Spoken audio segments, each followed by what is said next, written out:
سوال نمبر 40۔ آپ کا سوال کہ جب تک کہ میں اللہ پاک کو دیکھ نہیں لیتا ہوں اس پر ایمان نہیں لاؤں گا۔ قرآن کریم میں اللہ پاک فرماتے ہیں کہ کوئی بھی چیز میری مثل نہیں ہے، مطلب اس پوری یونیورس میں کوئی ایک بھی چیز ایسی رکھی ہی نہیں گئی جس سے اللہ پاک کو تشبیہ دی جا سکے۔ اب سوال یہ اٹھتا ہے کہ کیوں پروردگار عالم نے اپنی صفات کے ساتھ تو خود کو یہاں فرمایا لیکن ذات کے ساتھ خود کو پوشیدہ فرمایا، مطلب اپنی تمام صفات الرحمن، الرحیم، مالک الملک، الجبار، القہار، السمیع و بصیر، المتکبر، ذوالجلال والاکرام وغیرہ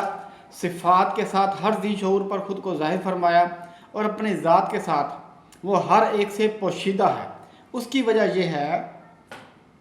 کہ اللہ پاک کی صفات الظاہر والباطن کا ظہور ممکن ہو سکے، لہذا وہ اپنی صفات کے ساتھ تو ہر ایک پر ظاہر ہے لیکن اپنی ذات کے ساتھ ہر ایک سے پوشیدہ ہے۔ اکثر لوگ یہ کہتے ملتے ہیں کہ یہ کائنات اللہ پاک نے ہمارے لیے بنائی ہے، جبکہ ایسا بالکل بھی نہیں ہے۔ یہ تمام کا تمام کارخانہ قدرت پروردگار عالم نے اپنی ذات اقدس کے لیے بنایا ہے، اپنے مقصد کے حصول کے لیے پیدا فرمایا، اور جو بھی اس مقصد کے حصول میں اس کی ہدایات کو فالو کرے گا بہترین اجر پائے گا۔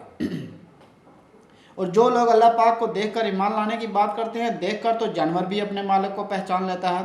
جبکہ آپ کو یہ بھی ثابت کرنا ہے کہ اللہ پاک کی نشانیوں میں غور و فکر کر کے اپنے خالق و مالک کو پہچانیں، تاکہ ثابت ہو سکے کہ آپ باقی جانوروں سے کہیں برتر مخلوق ہیں۔